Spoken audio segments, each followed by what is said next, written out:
말씀을 통해서 우리가 고난을 대하는 우리의 마음가짐과 태도가 새로워져서 고난 가운데서도 넉넉히 이기며 헌신하는 주님의 귀한 일꾼들로 세워지기를 바랍니다. 2019년 코로나 팬데믹 상황이 시작된 이후로 교회가 예배를 드리는 일이 참 힘들었습니다. 그리고 다음 세대의 아이들은 여름 성경학교나 여름 행사, 수련회 이런 일들을 하기가 참 힘들었죠. 그래서 아마 2년간은 하지 못하고 멈추어 있었던 것 같습니다. 감사하게도 올해에는 아주 조심하면서 대부분 다 수련회나 성경학교를 하면서 우리 사랑하는 다음 세대들 신앙훈련을 할 수 있게 되어서 참 감사한 일 같아요. 가정에서도 여름이 되면 여름 휴가를 떠나게 되는데 코로나 때문에 휴가도 잘 떠나지 못하고 또 떠나도 조용히 한 곳에 머무르면서 휴가를 보내는 시간이 몇 년 동안 지속되다가 이번에는 감사하게도 또 휴가도 가서 아이들과 물놀이도 할 수 있었던 것 같아요. 아마 어린 아이들이 있는 가정들은 물놀이를 하지 않으면 여름 휴가가 지나지 않은 것처럼 느껴질 거예요. 저희 가정도 아이들이 아직 다 어리다 보니까 물놀이를 꼭 가야만 하거든요. 오죽하면 여름 휴가는 물놀이로 시작해서 물놀이로 끝난다. 3일 정도 시간을 보내면 거의 매일 물놀이를 하든지 아니면 하루 빼고는 2번 이상은 물놀이를 해야 아이들이 이번에 여름 휴가를 다녀왔다 이렇게 얘기할 정도로 가정에서는 물놀이가 참 그렇게 중요한 것 같아요. 요즘 워터파크 같은 데 가보면 구명조끼가 이렇게 필수적으로 착용을 해야 되니까 착용을 하고 물놀이를 하는데 아이들이 물놀이를 처음 갔을 때 구명조끼를 이렇게 해주고 또 이 구명조끼를 입고 있으면 물에 절대로 가라앉지 않고 빠지지 않고 놀 수 있을 거야 이렇게 가르쳐 주는데 아이들은 그 구명조끼를 입고도 불안해서 그 구명조끼를 믿지 못해서 엄마 아빠가 옆에 없으면 금방이라도 물에 빠져서 어떻게 될 것처럼 막 발버둥을 치고 그렇습니다. 같이 옆에 있으면서 같이 놀아도 아빠 절대로 손 놓으면 안 돼? 여기 있어야 돼? 이렇게 신신당부를 하죠. 그리고 막 놀다가도 갑자기 벼랑간 아빠 거기 있지? 이래요. 그러면 당연히 있으니까 여기 있어 이렇게 얘기를 하죠. 그리고 막 신나게 놀다가도 한 번씩 아빠 절대 가면 안 돼? 손 놓으면 안 돼? 여기 있는 거지? 이렇게 여러 번 확인을 하고서야 마음 놓고 물놀이를 하더라고요. 저희 집에 아이가 셋인데 큰아이하고 둘째아이는 이제 이런 일들을 몇 년 동안 이렇게 반복해 오다 보니까 어느 정도 경험을 해서 제가 이렇게 가까운 곳에 있기만 하면 부르지 않고 또 확인하지 않고도 그냥 자기들끼리 잘 노는데 막내는 아직도 이렇게 엄마 아빠가 꼭 옆에 있는지 확인을 해야 불안한 마음을 좀 누르고 노는 것 같아요. 이런 것들을 생각해 볼 때 아이가 크면서 물놀이를 충분히 즐기기 위해서 필요한 것이 2가지가 있다는 생각을 해봤어요.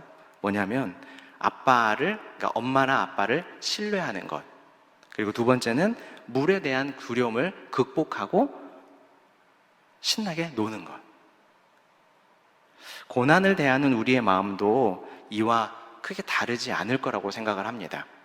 요즘 코로나의 상황이 좀 다시 악화되기는 했지만 처음과 비교했을 땐 훨씬 나아졌는데 계속해서 고난을 얘기하는 것이 좀 지나친 것 아닌가 라는 생각을 하시는 우리 성도님들이 분명히 있으실 텐데 사실 코로나로 빚어진 어려움, 그러니까 감염증의 유행이 우리가 당하는 어려움의 사실 전부가 아니라 앞으로 찾아오는 어려움의 신호탄일 가능성이 크다고 해요.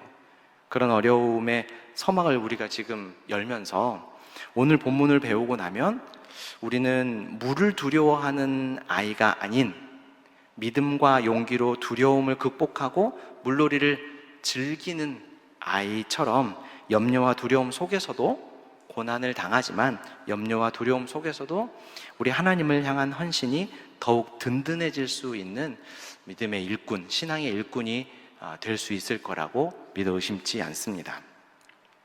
자, 오늘 본문은 처음 시작을 이렇게 하죠. 너희 염려를 다 주께 맡겨라. 여러분, 우리가 염려하는 이유가 무엇입니까? 왜 우리가 염려하죠? 하나님께서 다 우리를 돌보시고 우리의 필요를 다 아시는데 왜 염려합니까? 라고 생각하시는 우리 권사님이나 집사님들, 장로님들이 계실지 모르지만 염려가 되잖아요. 그렇죠? 매일 살아가면서 이 염려라는 것이 너무 일상에 자연스러운 것이 되어 있어요. 아침에 눈을 뜨면 오늘 애들 학교 뭐 먹여서 보내지? 학교 갔다 오면 오늘 어떻게 하지? 엄마들 매번 그 걱정하지 않습니까? 아침 뭐 하지? 점심 뭐 해서 우리 삼식시 먹이지? 저녁에는 애들 뭐 먹여주지? 이런 걱정 매일 반복적으로 하지 않습니까? 엄마 아빠들 다 그런 걱정하죠. 그리고 할머니 할아버지들은요, 보이지 않지만 아휴, 우리 아들 오늘 직장에서 일 잘하고 있나? 우리 손주들 학교 가서 공부 열심히 잘하고 있나? 이것이 그냥 일상에 너무 자연스러운 일이 되다 보니까 염려를 하고 있는지 안 하고 있는지도 잘 생각을 못할 때가 있는 것 같아요. 근데 여러분, 우리가 염려하는 이유, 걱정하는 이유가 무엇일까요? 가장 큰 이유는 아마 미래를 예측할 수 없기 때문일 거예요.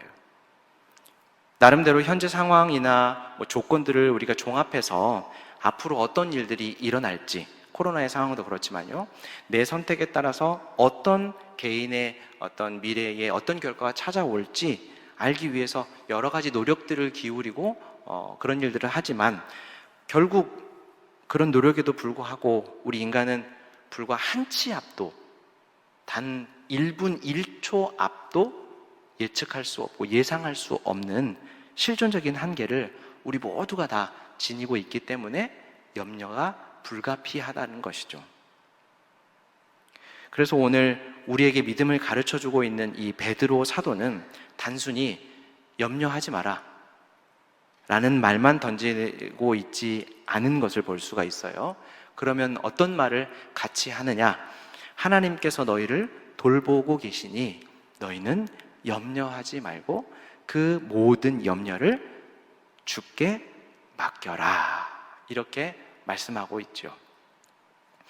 여러분, 우리가 걱정하고 염려한다고 해서 걱정하는 일의 결과가 달라질 수 있습니까? 없지요. 그렇죠? 네. 오늘 그 예배 시간 전에 제가 그 찬양팀 우리 단원들하고 잠깐 이야기를 했거든요. 그래서 앞에 서면은 참 긴장이 많이 된다, 이런 얘기 하니까 저도 그랬어요. 저도 제가 오늘로 해서 딱 만 1년 됐거든요. 우리 교회 부임한 지. 작년 9월 첫 주에 부임을 했으니까요. 근데 아직도 강단에 서면 심장이 벌렁벌렁 거려요. 이렇게 얘기했더니 집사님 한 분이 그러면 손가락을 이렇게 꼭 잡고 있으면 벌렁벌렁하는 심장이 좀 진정이 될 거라고 그렇게 얘기해 주시더라고요. 근데 성도님들께 이렇게 하자고 얘기하려고 했더니 이게 심장이 안정이 되면 다 주무실까 봐 이렇게 잡지는 않는 걸로, 저만 이렇게 잠깐 잡고 있는 걸로. 네. 우리가 염려를 한다고 해서 걱정하는 우리가 앞에 생각하는 염려하는 일들이 그 결과가 달라지진 않습니다. 그렇죠? 전혀 바뀔 게 없죠. 하지만 염려가 결과에 아무런 영향을 미칠 수 없다라고 해서 염려하는 건 정말 아무짝에도 쓸모없어, 그러니까 염려를 안 하는 게 그냥 신상이 좋아, 신간이 편해, 이렇게 말하는 것은 어떻게 보면 맞는 말 같지만 사실 우리에게 아무런 도움을 주지 못하고 위로도 주지 못합니다. 왜냐하면 누가 그런 줄 몰라서 염려하나요? 염려가 아무런 우리에게 도움이 되지 않는다는 것, 그리고 우리에게 찾아올 결과에 좋은 영향력을 미칠 거라고 생각하지는 않지만 그럼에도 염려가 자연스럽게 되는 걸 어떡합니까? 우리 중에서 나는 내일 하는 일을 염려해야지, 걱정해야지, 두려워해야지 라고 하면서 염려하고 걱정하고 두려워하신 분은 아무도 안 계시잖아요. 염려해도 아무 소용없는데 라고 하지만 우리 마음속에 염려가 되지 않습니까? 아무리 걱정하고 염려해봐야 달라질 것이 없다는 사실을 알지만 염려가 되죠. 오히려 염려 때문에 병이 난다라고 하는 것도 우리가 익히 건강쌤이나 이런 데서 들어봐서 알지 않습니까? 그래서 그때마다 염려해서 뭐 좋은 게 있냐? 라고 아무리 마음을 다스려 보려고 해도 그렇게 애를 써봐도 염려가 사라지지 않는 것도 우리의 비참한 현실의 한 가지인 것 같아요. 근데 만약에 전능하시고 전지하시며 우리를 세상의 어떤 것보다 가장 많이 사랑하시는 우리 하나님 아버지께서 우리를 눈동자처럼 지켜보고 계신다라고 하는 사실을 온전히 믿을 수만 있다면 아마 상황은 분명히 달라지지 않을까 생각합니다.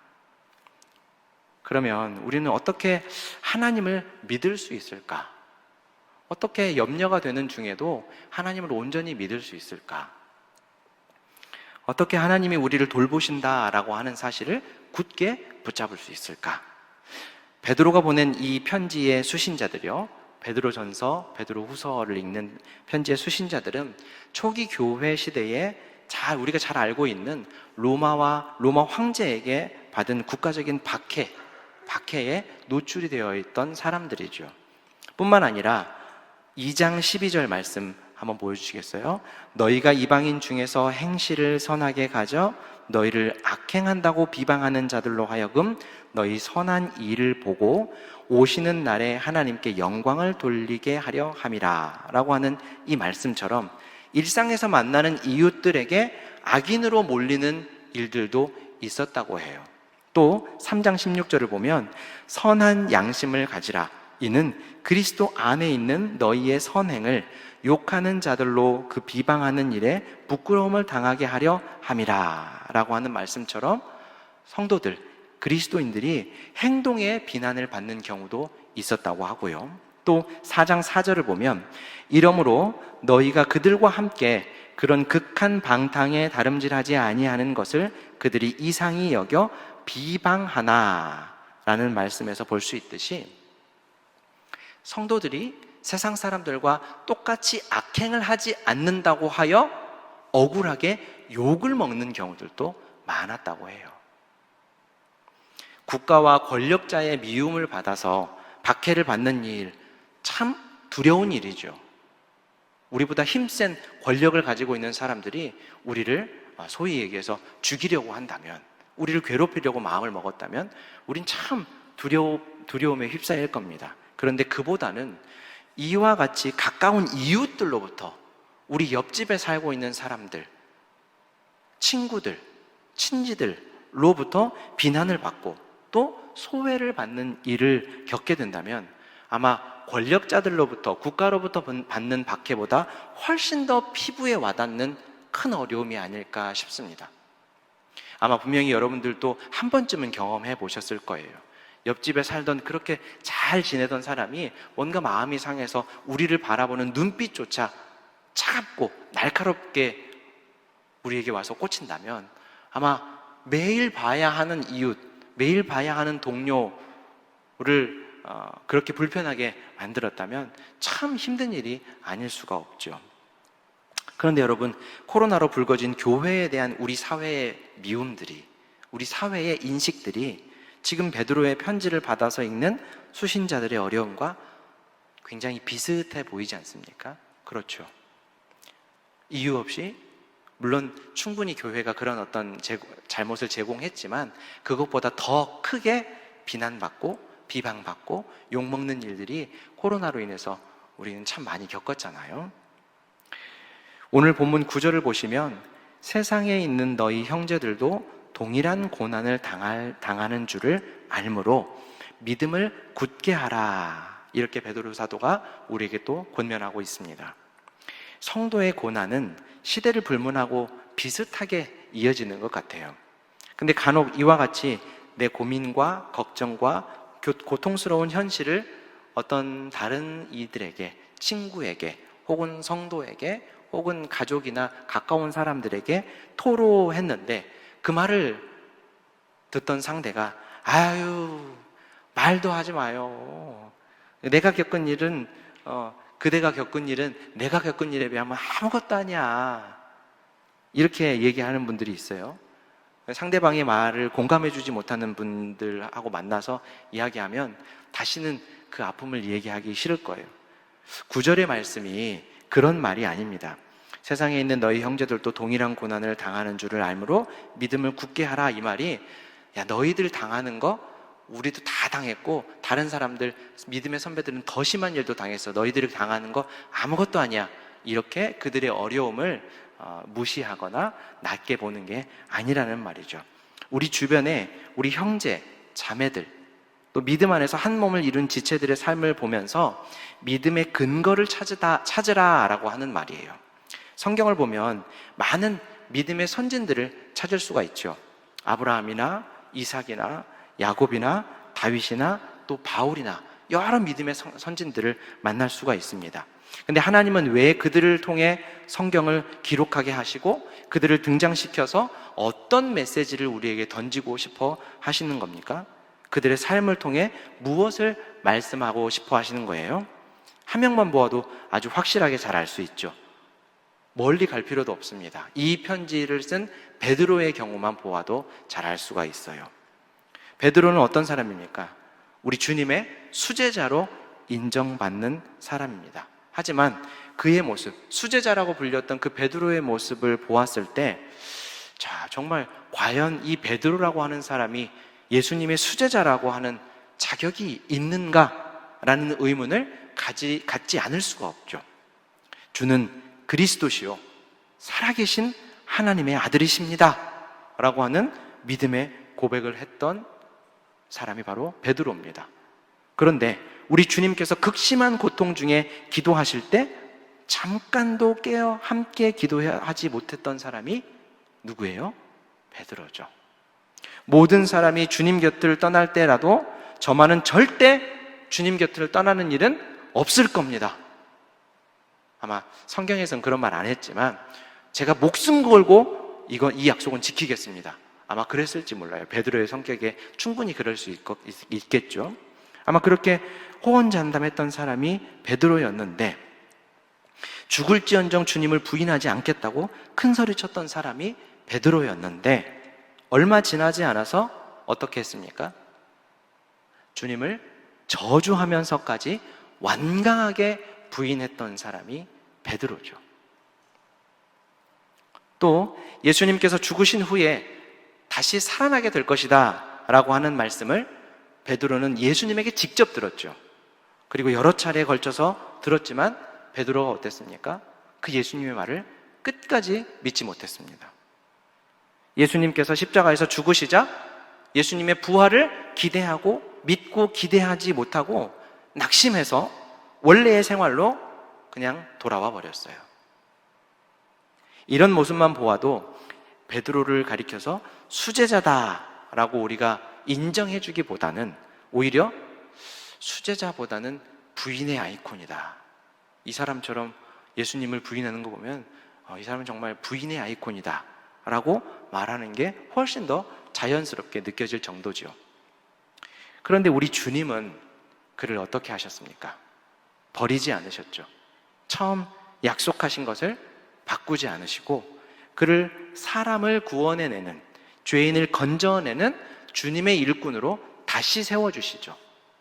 낙심해서 처음으로 돌아가 버린 그를 친히 우리 주님은 찾아가셔서 다시 주님의 사역으로 초청해 주셨어요. 그랬더니 베드로가 어떻게 변했습니까? 예수 그리스도를 능력 있게 전하면서 3,000명이나 되는 이들을 건져내는 사역을 감당하는 주님의 일꾼으로 변화가 되었죠. 후에 전해지는 바로는 고통의 순간에 예수님과 같이 죽을 수 없다라고 해서 십자가에 거꾸로 매달려 순교했다라고 알려지는 이가 바로 베드로 사도죠. 이처럼 베드로의 삶 속에서 일하신 하나님을 보면서 하나님의 신실하심과 하나님의 크신 사랑을 발견하는 믿음의 모델로 삼을 수 있게 되는 거예요. 오늘 본문 9절과 10절 말씀을 우리 같이 한번 읽어보겠습니다. 시작. 너희는 믿음을 굳건하게 하여 그를 대적하라.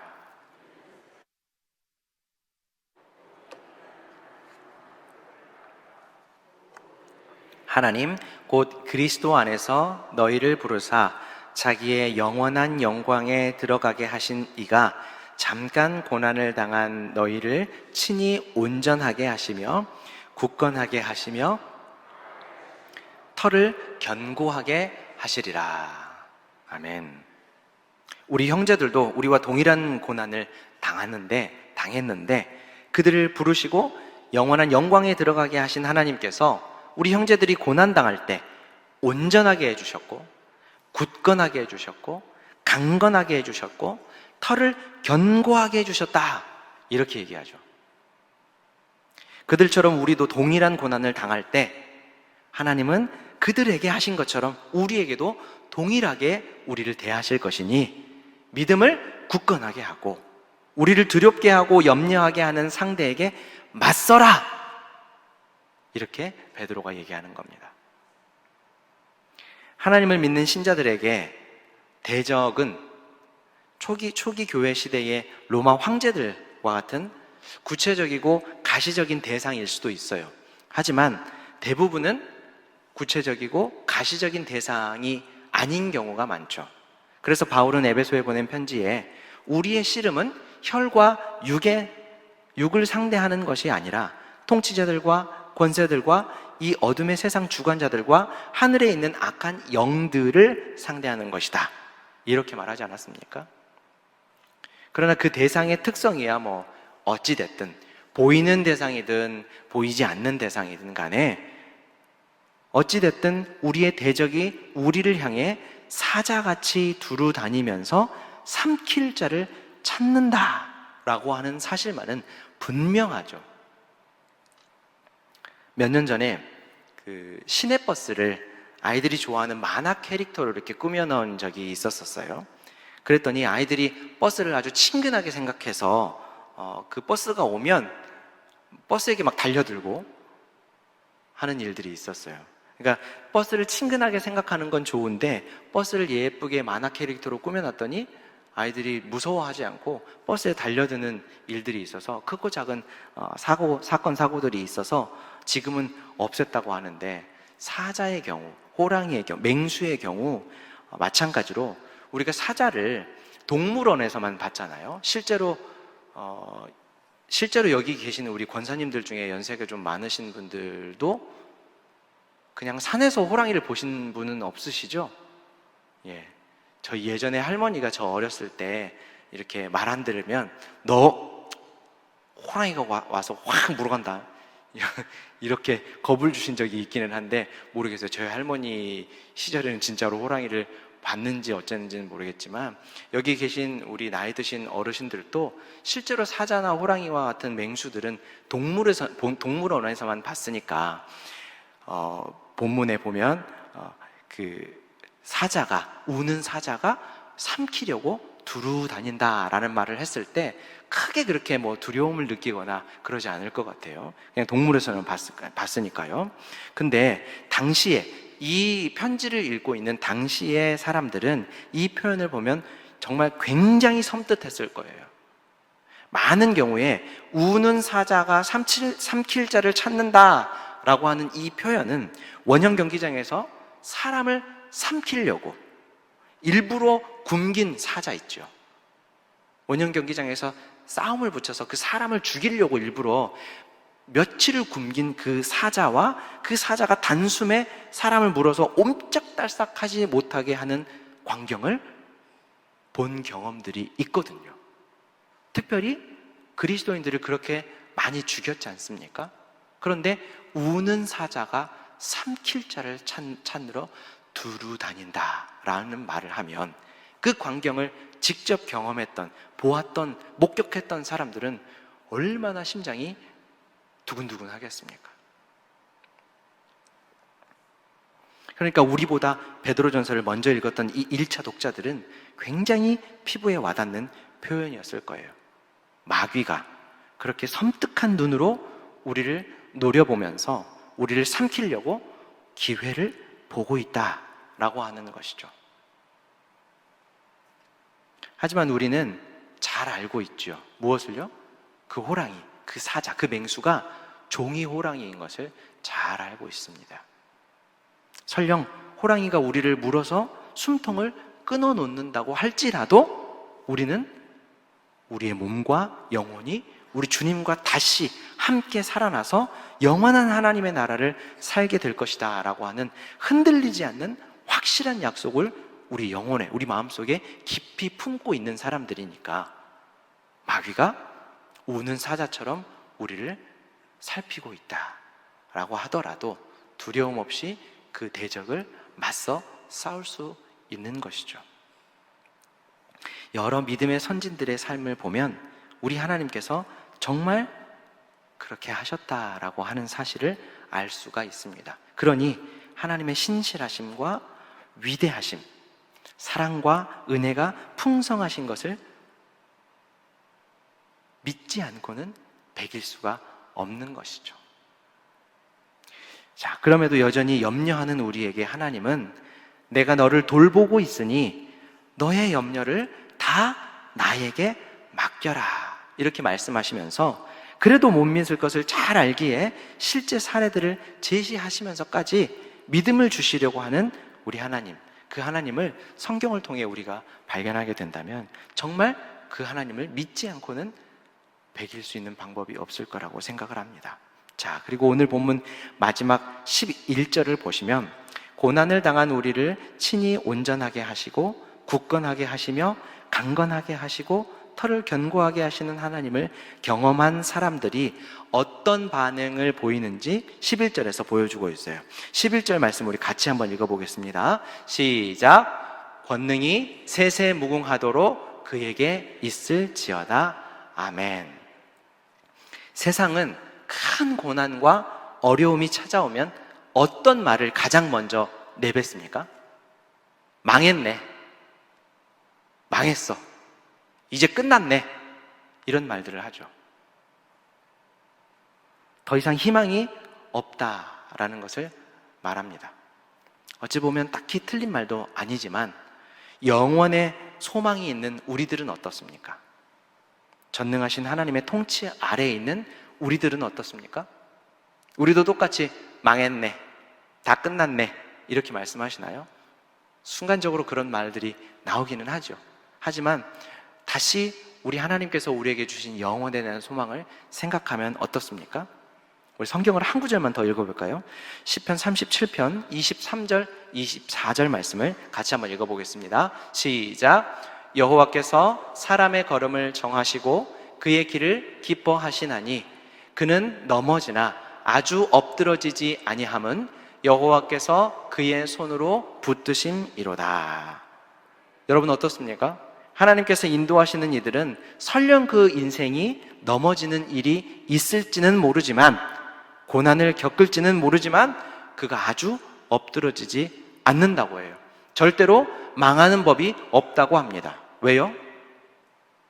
여호와께서 권능의 손으로 그를 붙들고 계시기 때문이죠. 설교 초두에 아이들과 물놀이하는 이야기를 잠깐 했었는데 여러분들도 해보셨으니까 잘 아실 거예요. 물놀이를 하면서 장난을 치고 막 이렇게 팔다리를 막 심하게 움직이다가도 아이들이 갑자기 이렇게 빠지는 경우들이 있죠. 그러면 엄마 아빠가 어떻게 해요? 뒤에서 확 잡아주면 빠졌다가도 금세 물 위로 올라와서 안전하지 않습니까? 우리 하나님이 우리를 돌보시고 붙드시고 계시는 우리 하나님의 손도 그와 똑같다는 말씀입니다. 그런데 애초에 그러면 하나님이 넘어지지 않게 하면 안 됩니까? 물에 빠지지 않으면 안 됩니까? 어려움 안 당하게 애초부터 그냥 막아주시면 안 됩니까? 라고 물을 수도 있지만 우리가 하나님을 온전히 의지하고 하나님의 손길을 경험하도록 우리의 삶을 이끌고 계시는 하나님의 방법이라는 것을 믿음으로 우리는 우리가 살아가면서 당하는 고난 중에도 절대로 희망을 잃지 않은 그 이유를 거기서 찾을 수 있도록 우리 하나님께서 우리에게 때로는 고난도 주시고 때로는 어려움도 겪게 하시지만 그때 절대로 망하지 않고 넘어지지 않을 수 있는 것은 하나님이 우리를 꼭 붙잡고 계시기 때문이다 라고 하는 것이죠. 오늘 본문 11절에서 권능이 세세무궁하도록 그에게 하나님께 있을지어다 아멘 이라고 하는 찬송이 우리 하나님의 손에 붙들린 그 순간 우리가 그 하나님의 손을 확인할 때마다 터져 나오게 되는 것이라는 겁니다. 권능이 세세무궁하도록 그에게, 나를 붙잡고 계신 하나님에게 있을지어다. 오늘 우리 헌신을 다짐하는 사랑하는 성광의 안수 집사님 여러분, 그리고 함께 예배에 같은 마음으로 참여하신 사랑하는 성광의 성도 여러분, 오늘 이 말씀을 우리가 함께 받으시기를 바랍니다. 우리는 3년 가까운 시간 동안 지금 코로나19 감염증의 유행으로 상당히 어려움을 겪었습니다. 처음 예상보다 훨씬 더 오랜 시간 이 어려움이 지속되어 왔고 사실 지금도 끝나지 않았죠. 그리고 많은 전문가들은 어떻게 예상합니까? 앞으로도 이런 어려움이 지구촌에 자꾸 지속적으로 자주 찾아올 것이라고 하는 어려운 전망들을 내놓고 있어요. 지구촌 곳곳에서 동시에 벌어지고 있는 극한의 가뭄과 홍수 등을 보면 이 말이 틀린 말이 아니다라고 하는 것도 우리가 확인할 수가 있습니다. 하지만 여러분 명심하십시오. 하나님은 우리를 돌보고 계시고 하나님의 권능의 손은 우리를 꼭 붙잡고 계십니다. 우리를 예수 그리스도 안에서 부르신 하나님께서 자신의 영원한 영광에 우리를 들어가게 하시고 직접 온전하게 하시며 굳건하게 하시고 강하게 하시고 털을 견고하게 하시는 분이 바로 우리 하나님이라는 것, 우리 아버지라는 것, 여러분 명심하시기 바랍니다. 이 모든 일은 약속대로 오신 성령께서 우리 안에 매일 계시면서 이루어 가시는 구원의 일들입니다. 많은 믿음의 선진들, 믿음의 형제와 자매들의 삶을 통해 일하신 우리 하나님을 발견하십시오. 성경을 통해서 발견하시고 또 우리가 코로나로 인해서 한참 동안 하지 못했던 성도의 교제들을 통해서 우리 하나님이 우리 형제들을, 우리 자매들, 우리 교회의 교우들, 지체들을 통해서 어떻게 일하셨는지를 부지런히 발견하십시오. 그리고 그들에게 하신 것처럼 우리 삶에서도 동일하게 일하시는 하나님을 경험하시고 그 하나님을 바라보시고 의지하십시오. 그러면 우리도 그들처럼 내가 때로 넘어지기는 하나 아주 엎드러지지 않을 것은 여호와의 손이 나를 꼭 붙들고 계시기 때문이다. 그러니 권세와 능력이 세세무궁하도록 여호와 하나님께 있을지어다 아멘 이라고 하는 믿음의 선진들과 베드로의 고백을 우리가 함께 할 수 있을 것이고, 더 나아가서 우리들의 삶을 아낌없이 내어드리면서 헌신하게 되는 믿음의 좋은 충성된 일꾼들이 될 것입니다. 자, 사랑하는 성도 여러분, 이 믿음 위에, 이 은혜 위에 우리가 굳게 서십시다. 우리의 삶을 기꺼이 들여서 헌신하는 안수 집사님들과 성광의 모든 성도들이 되시기를, 하나님의 영광을 높이 나타내시기를 주님의 이름으로 축원합니다.